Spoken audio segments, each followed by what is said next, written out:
Hello, my name is Charles Goldfarb, and I'm joined by my co-host Alexander Aleem for the AOA podcast, Lessons in Orthopedic Leadership. Today's podcast will focus on a program within the AOA to recognize key orthopedic surgeons, past and present, who have demonstrated exemplary leadership throughout their careers, serving as role models and mentors. These surgeons have advanced the orthopedic profession through their dedication and leadership. These individuals are the AOA pillars of the orthopedic profession. Today, we welcome our first pillar, and there will be others to follow, to the podcast, Dr. Terry Light. Dr. Light is a graduate of Yale University, received his medical education at the Chicago Medical School, completed his residency and internship at Yale New Haven Hospital, and fellowship in hand surgery at Connecticut Combined Hand Surgery Program. He served as faculty at Yale School of Medicine before joining the faculty of Loyola University Chicago Stritch School of Medicine in 1980 as a generalist and hand surgeon. His current practice is focused on pediatric hand surgery, but we'll talk about his current practice as we get into the podcast.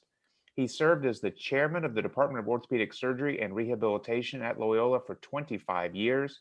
He is past president of a number of organizations, including our own, the American Orthopedic Association, as well as the American Society for Surgery of the Hand, the Academic Orthopedic Society, the Illinois Orthopedic Society, and the Chicago Hand Society.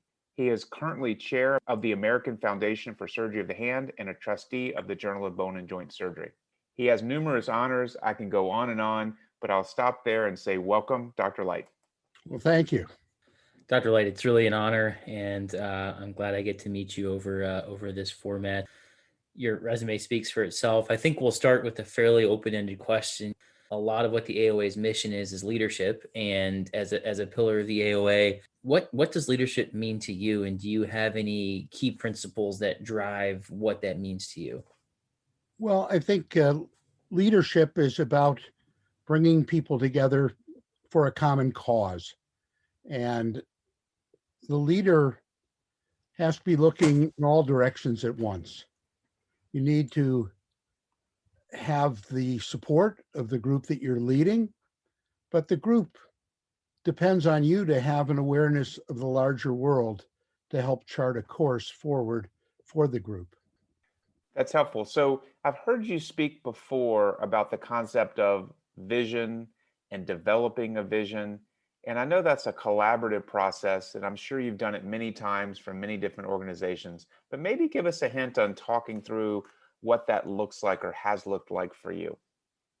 Well, I think mission and vision are the two buzzwords. And mission is about what the aim of the organization is. Vision is where you want to go with the organization. And so the vision is about the future. The mission are the principles that underlie the organization that help inform how you get to that envisioned future. But none of this is possible without a consensus or consent of those who are part of the organization. You get your authority to lead only by having the support of those within the organization.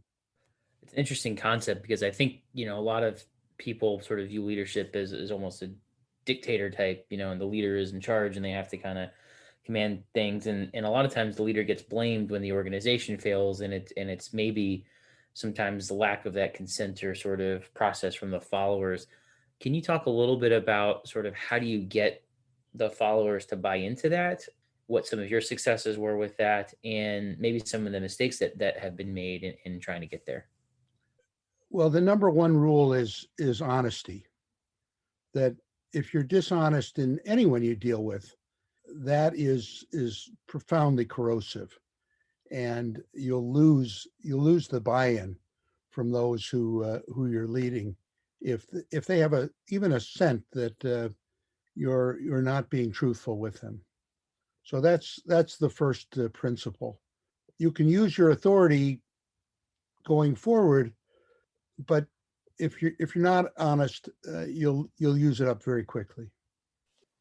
There are different styles of leadership, and we typically think of individuals as fitting into one category. A domineering leader or authoritative leader or a servant leader. How do you see that? And do you believe that one leader can keep his or her feet in different camps? Well, I think there are different situations that call for different kinds of leadership. If you come under enemy fire, you're not going to hold hands, sing kumbaya, and have a vote as to how you're going to respond. So that's part of the obligation. That is an awareness of the larger environment, that you have to be thinking about what's next as a leader, and because the world changes, we have this sense that you rise through a hierarchy and you become a leader, and then you preside royally over all your troops. But that's not really what the job is all about. The job is about, it's a dynamic job, and it's going to change. And the things that come upon you are often unanticipated. But your job is to be out there trying to anticipate and think of the what ifs. From the people in the back of the bus, it may seem that everything is smooth because you've anticipated the bumps, or you've taken a detour that nobody saw, and stayed out of trouble. Is there a particular leadership style that came more naturally to you, and were there challenges in maybe having to flip that? Because you mentioned you have to be somewhat flexible. What was easy and what was hard?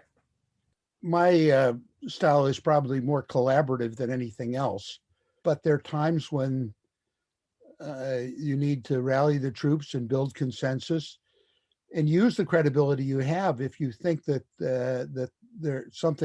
a change is really needed. I can think of two major changes that I've been involved in. One, at our medical center, I chaired the board of our faculty foundation. We had 750 members, and we were a standalone corporation separate from the university. The health system was constantly asking us to do things that, given our structure, really couldn't do very well. And mostly that had to do with physician salaries. We were on a very strict formula within our foundation that meant that it was more or less eat what you kill, which was perfectly fine for the orthopedic surgeons, but for the rheumatologists and the neonatologists, it was difficult to keep them employed given the revenue stream and the various taxes that we all paid. And I thought that the direction that medicine and large organizations were going was such that ultimately made sense for us to become employees of the health system. That's where we would be in 5 or 10 years. I didn't know exactly when, but I thought the sooner we got there, the more we could focus on things that would help us be successful in the longer run. And so I led the board in exploring that relationship, and ultimately merged our physician foundation into the health system. Well, there were 750 members and probably 750 opinions as to what we should do. So that was going to be a major change, and it took going to every department meeting and answering every email and every phone call and working very hard over a long period of time. Ultimately, I think it's something I'm very proud of. It was the right decision, and we did it in a way that was thoughtful, and nobody would think now that of going back to the way it used to be.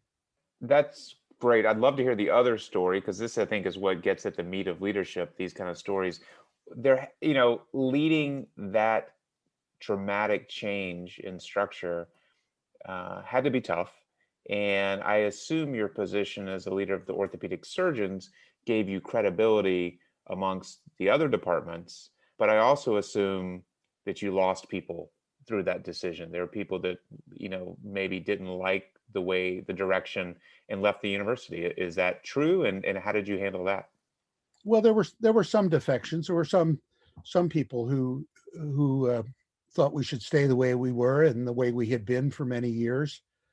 And I think our original vote was 500 to 100 or something in that range. So the vast majority bought into it, but there was a group that didn't. And we had open meetings where people got up and said their piece, and I just stood there and listened. And I think in any organization, you actually want to hear the people who have objections.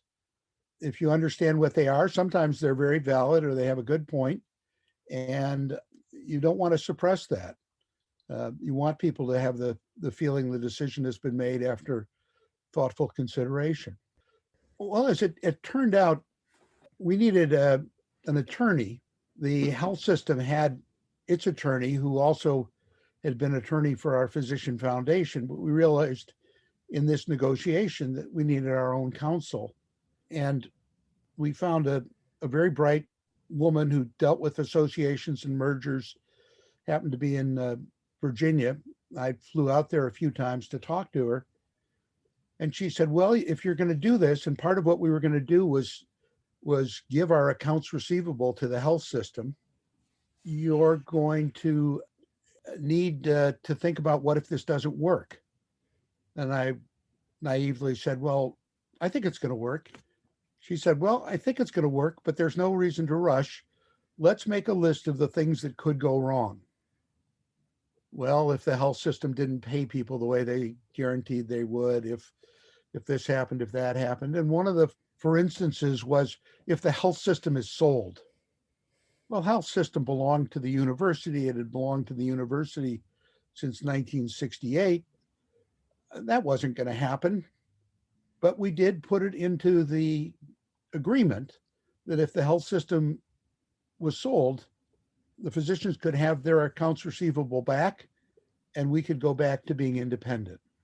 And lo and behold, 2 years after the deal was consummated, the university sold the health system. And that meant that we could have our foundation back. I didn't think that there was much sentiment for that, but the lawyers for the health system said, you need to have a vote because it needs to be crystal clear if people want out or not. And so we went through a whole second revisiting of the question. And the second time the vote was, I think it was like 500 or 600 to 3, that it actually had worked to the point where those 100 people who had not been in favor of it either left the institution or had been convinced that we were in a better place. That's incredible. That's an amazing story. How do you deal with those vocal dissenters? Because obviously, like you said, you want to be collaborative, you want to welcome opinions, but in an instance like that where there's clearly a majority or there's clearly a decision that is in the best interest of the group, but you still have maybe people in power, or maybe people that are of similar authority as you are that may be dissenting against it. What's been some strategies you've had to maybe deal with some of that vocal opposition? Well, I think it's the same thing as dealing with an unhappy patient, that you need to listen. They need to feel that you've heard them, not necessarily that you agree with them, but that you understand them. The worst thing is for them to think that you're turning a blind ear to them and not valuing what they have to say. So we hear a lot when we have meetings, and I'm sure all the listeners have heard the sentiment that we're all leaders. And I think there's a great truth to that. We as orthopedic surgeons lead teams and have to have certain skills, and certainly some do better than others. But yet not all orthopedic surgeons are meant to run their practice or their department. And some of us are better managers with a skill set for operations. Some of us are better visionaries. How do you think about that? And how do you see yourself truly? I mean, if you had to reflect on your accomplishments, more a visionary? I don't mean to put words in your mouth, but what are your thoughts? No, I think that I'm probably a manager before I'm a leader. That I always feel like I need to understand the data before making a decision. I need a certain depth of understanding before I'm going to try and lead people. Maybe it's because I'm a hand surgeon. I dig into issues. I want to see the detail. And also I think that I try and see the big picture and do things that I think are going to have a long-term impact. Now, this will seem a little goofy, but way back when I used to treat tibial fractures and casts, we would look at the knee and we'd look at the ankle, and we want them to be collinear or lined up.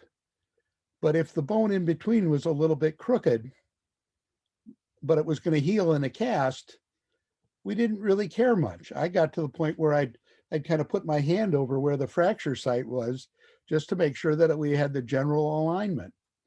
And I, in leadership position, often, certainly as a department chair, would think about, where are we going to be in 5 years? Is this a decision that's going to make sense in 5 years? And whether it's hiring somebody who is going to come and work for me, but then he's going to need 6 months to go to do a fellowship in Switzerland, but then he's going to come back and be someone who's going to be productive. Fine. 5 years out, he's going to be a great member of the department. He's going to have special skills that he's learned, and let's figure out a way to solve that problem for the 6 months that he's gone. So I do think you have to look at the big picture, and you know that there's going to be noise from others saying, well, what are we going to do for those 6 months? You shouldn't let him go. We need him. And my sense is it's the right decision in the long run, and we're going to figure out how to solve it in the short run, whatever that may take. That's for me is part of the difference between a leader and a manager. A manager is worried about, who's going to be in clinic on Tuesday. The leader is thinking about, where are we going to be in 5 years, and how does this fit into a larger plan or vision? That's a perfect segue to my question, because I was going to ask, you hear about those micromanagers and people in leadership positions that maybe should be thinking about big picture, but are more on that managerial. Is that something that you can learn? Is that something that's just sort of innate? With more experience, you decide you learn how to delegate better and can be a little bit more of that 20,000 foot in the air viewpoint? Or is that something that, like kind of Chuck said, that there are some people that are just sort of innately better with certain skill sets? Well, I think innately, I'm probably the micromanager. My hobby is putting jigsaw puzzles together. So I like fitting the pieces together. But I think I've gained tremendously through some of the AOA courses that we did. The Kellogg 6 modules, I did all of those. And then the University of Chicago courses I did. But all of those were helpful in the content. They also were helpful in causing you to sit back and reflect. And so all the leadership instruction, if it happened in a vacuum, I don't think it would be worth much. But if it happens to someone along the course of their career, they can relate it to where they've been and how they've solved certain problems, or how they've confronted certain issues, and then how they might have done things differently the next time around. I have a million more questions. I am curious about your path to be such a impactful leader in different areas. At what point in your career, and there's a lot of younger orthopedic surgeons and residents, perhaps even medical students listening, at what point in your career did you realize you had the desire to do what sometimes looks like a thankless job of being a department chair? And then society leaderships, I would take that separately. But at what point did you realize this fits my personality and I think I can make an impact? Well, one of my major role models, was Wayne Southwick, who was the chair, or at the time he was the chief of the section of orthopedic surgery at Yale. And Wayne was just a wonderful, charismatic individual. And there was more camaraderie amongst the residents in that program than I've seen anywhere ever. He was constantly on probation from the evil Department of Surgery chair, but as residents, we loved him. He was a residency director, and he was the chief of the orthopedic section. And so I guess I always wanted to be like Wayne. And as I went along in my career, what I really wanted to do was to be the residency program director. But at the time, the orthopedic RRC had a rule, which was that the chairman or the chief of the service had to be the residency program director. So in order to be the residency program director, I had to become the chair. Now, as orthopedic groups grew over several years, it became clear that there was really too much to do to try and do both things. And more and more the Residency Review Committee got letters from chairs saying, I can't do it all. I'm going to stay as chair, but I really think that this senior faculty member would do a great job as our residency program director. And can we have permission to violate that one rule? And so many programs were given permission that the rule was finally abolished. And I think I was both for maybe 10 years or 12 years.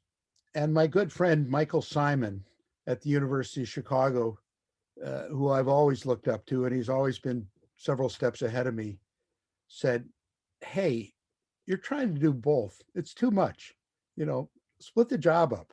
And I always say that that was the decision that I made that maybe I should have regretted, because I gave away the job that I really wanted. Bill Hopkinson became the residency program director, wonderful person, wonderfully suited for it. And I was left with the less fun job as being department chair. That's great. I did not realize that distinction had to be made later on.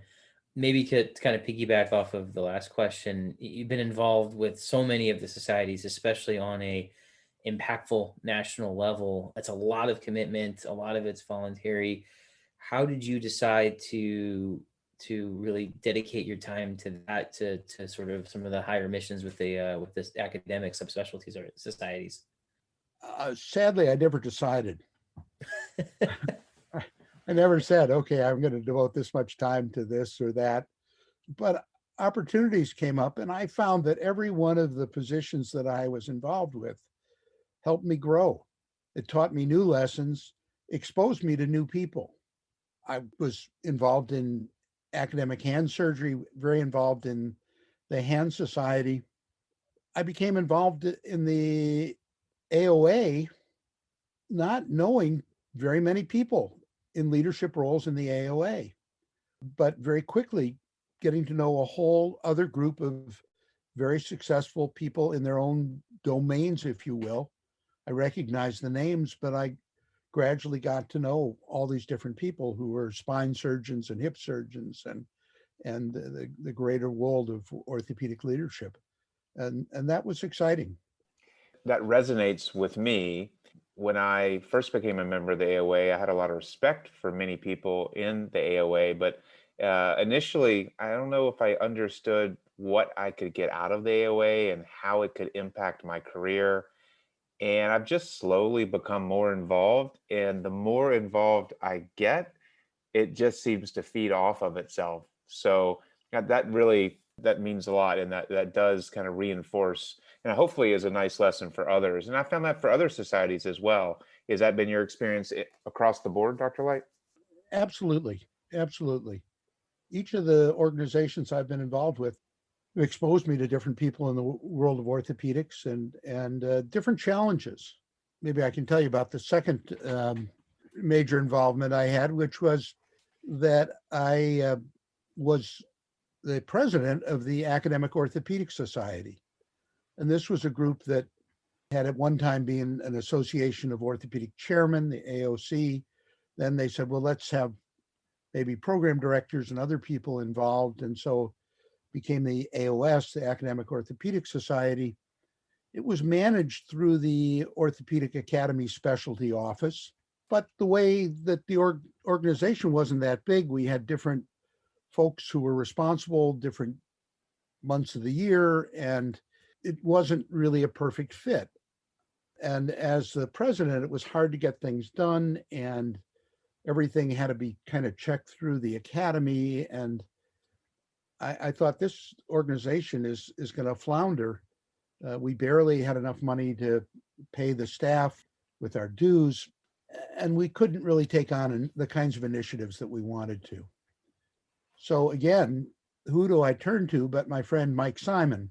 Mike at the time was the president of the AOA. And I said, maybe that's a better fit, the AOA and the Academic Orthopedic Society. Maybe we could figure out a way for Academic Orthopedic Society to be managed by AOA and play off of some of those synergies. That led to a dinner with the executive director of the AOA, Tom Stautzenbach at the time, Mike and I, And after a couple convivial hours, we decided that it might be best if we merged the two organizations. There was so much overlap in the membership. Virtually everyone who was in the Academic Orthopedic Society was in the AOA. The AOA was embracing leadership, but this would be a way to truly embrace academic leadership. And again, we had to put it to a vote. And so we had lots of people who had ideas. We had open hearings about it, discussions, a lot of phone calls. I think people thought it would be attractive to pay less dues, one organization rather than two. I don't know. But there was pretty good support for that. We had to figure out a way to integrate members of the Academic Orthopedic Society who weren't already members of the AOA and grandfather them in. Some people objected that maybe their CV wasn't long enough or that they hadn't done all the right things, but we worked through that, and that's how CORD was born. Was that CORD was essentially the successor to the Academic Orthopedic Society within the umbrella of the AOA.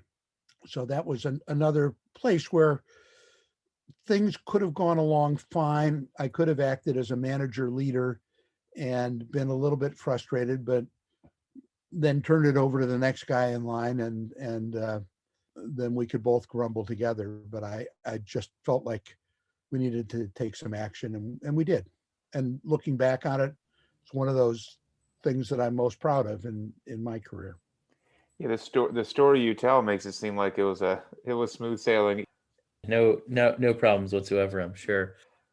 I think both of you have sort of talked about how you kind of didn't realize what a lot of these societies had to offer until you got a bit more involved. And as someone on the younger, just kind of getting into this stuff, I really had no idea what the AOA had to offer until I got sort of almost asked to go to the resident leadership forum, and then even then it was still a little bit nebulous. How can we really reach out to potentially residents, medical students, young attendings, young orthopedic surgeons that may have interest in leadership, but may kind of see the AOA as still something that's a little bit sort of maybe doesn't have everything that they want out of it? Is that a misconception about the AOA, or how can we kind of reach out a little bit to them? Well, I think certainly for my generation, for the baby boomers, we were all about merit badges and the honor of achieving these things. I think that physicians today are much smarter than that, and they're really looking for value. They come home from a meeting and I was out of the office for 4 days. What did I learn? What insights do I have? How can this affect me going forward?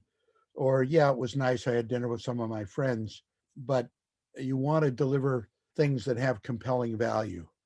Where if I hadn't been there, if I hadn't gone to that leadership course, I never would have understood these concepts. And so I think AOA is always looking for programming that's relevant and that is timely and that has value, but also it creates a forum for people to give feedback, so that the symposia at our annual meetings have plenty of time for people to stand at the microphone and tell everyone else what they think, or try and give their own paper. I love that. So you've mentioned a couple of large figures in orthopedics as being folks that you look up to, including Dr. Simon and Dr. Southwick. Who were true mentors for you, and what did you learn from them? There's certainly, I think we all recognize there's different styles of mentorship, lead by example. What did you do when you were looking for a mentor, and how do you flip that around today? Because I know you've been a mentor to many. I didn't look for to replicate what one person was doing. Wayne Southwick was the most wonderful individual, charismatic. He was a terrible administrator. That's why he was always on double secret probation. So I didn't take that from him. I kind of took my own spin, did the managerial part of it, but tried to maintain the spirit and enthusiasm that dominated in my residency. You see different things in different leaders, and you want to take that, and it's an a la carte menu. I wouldn't say there's one person that I completely emulated. I always looked at Richard Gelberman as someone who was very thoughtful and strategic, and always wanted to know what was on his mind. I was, for many years, a reviewer for the residency review committee in orthopedic surgery. And I would go out and spend a couple days at residencies all over the country, looking at the residency, writing up a report. But actually, the other agenda was I was looking for ideas. And every program, no matter how pathetic it might seem, has some wonderful things that they're doing. And so I'm always scouting for ideas, and I shamelessly will borrow them. Nothing like shameless stealing, I think. What about mentees that you've had that you really connected with? I mean, obviously the network of people that you have mentored is huge. What have been some of the relationships that you've been really proud of, and maybe some characteristics of sort of things that you learned about how to really mentor people well? Because I think it's kind of similar to finding your mentors. It's not one style of mentorship for everybody. You have to kind of figure out what works well for your mentees. I have not had that many occasions when I've said, okay, I'm going to be your mentor. We're going to meet every Thursday.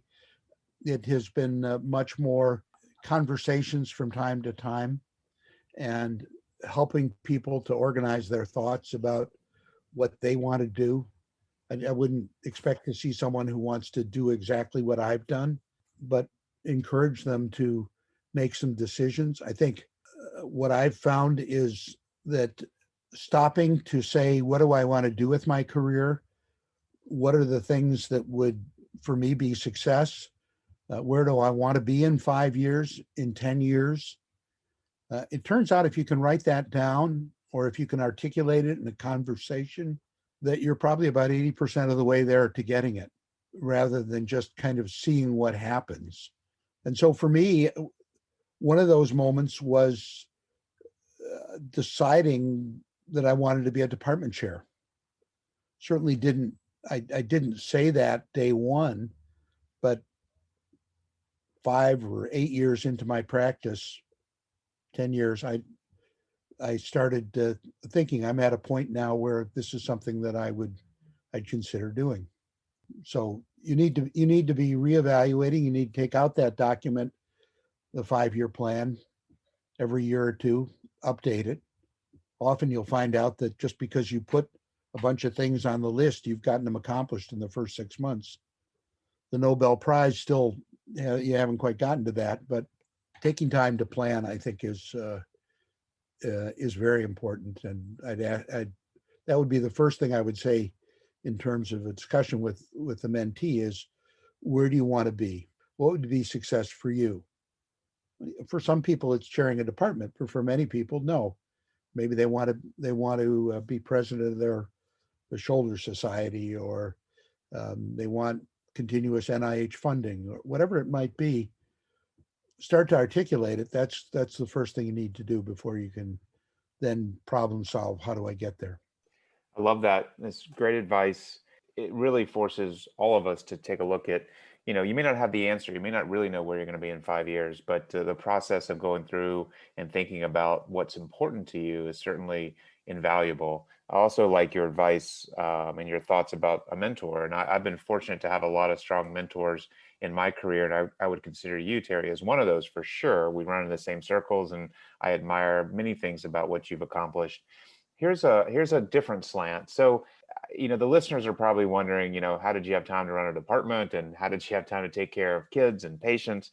But you also made time, a lot of time, it seems to me, for overseas travel and for dedicating yourself to those without great access to medical care.